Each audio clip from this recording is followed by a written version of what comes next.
Hi, I'm Mary. I'm Joe. And I'm Deanna. And you're watching Word of Mouth.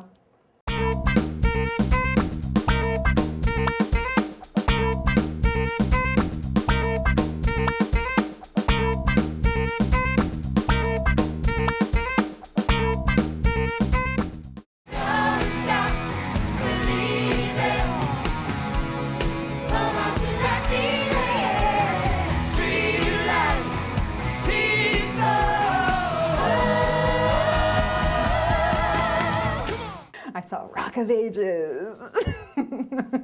Rock of Ages is totally 80s all the time.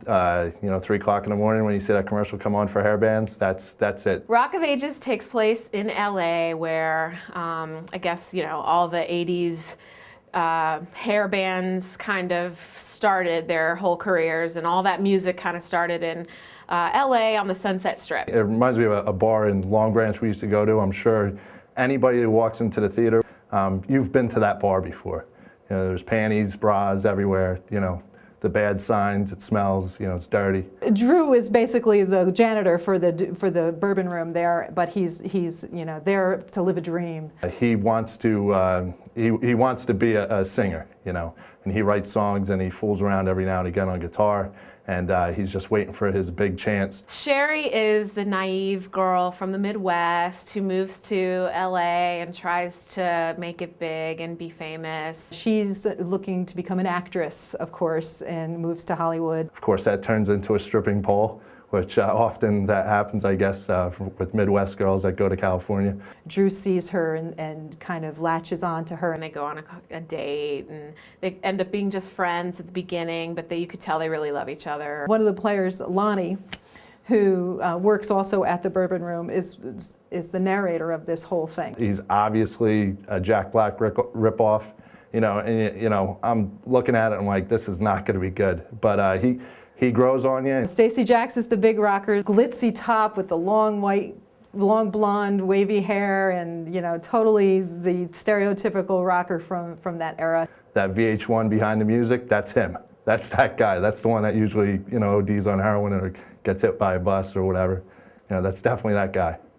I thought Constantine was great. I absolutely was obsessed with him during American Idol. His voice is amazing. His voice is really good. Nobody can argue with that. And he definitely pulls off the rocker 80s, and he's got a good voice. So his acting skills leave a little bit to be desired. He just had this meek little, mild little demeanor into this big, giant rocker voice, which was so much fun to be a part of, and the room rocked when he really sang. It was great. Amy Spanger played Sherry, and to me, she was the star of the show. She was really funny. She had an amazing voice, an amazing presence on the stage. I thought she was really funny and great. She was another one who had a real strong, very powerful voice that when she started, and you put the two of them together for a duet, and it was phenomenal. She was phenomenal. I mean, she definitely, very believable, and she's got a great voice too. It was just really funny, and they made fun of themselves. They made fun of the fact that they were making a musical of 80s music. There were some real classic rock ballads and heavy metal rock songs that I grew up with, so that's what's so awesome about it for me, And the voices behind it and the band that was on stage, it blasted us out, and it was worth every decibel. They definitely touch on every piece of pop culture.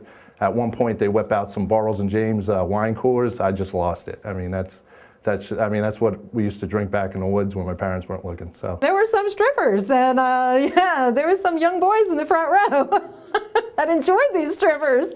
They were quite stripping.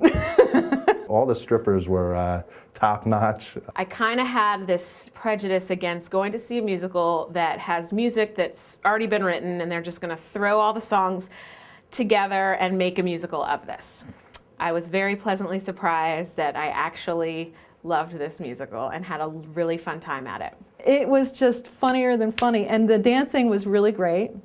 It was very, very apropos to the era, so it was all the stuff that I did and still do, and it was great. It was really fun. For my friends who may not necessarily go to Broadway shows, this one I would tell them to do whatever you can to go. My friends are going, don't bring your kids, but my friends should go see this show. I'm going to tell all my friends to go see this that love 80s music. I was exhausted by the time I was done because I was laughing, I was clapping, it was a great show, really fun. It's a great date musical to go see.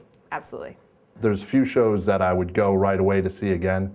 I'd see this one again, even if it were a couple weeks from now. Here I go again on my own.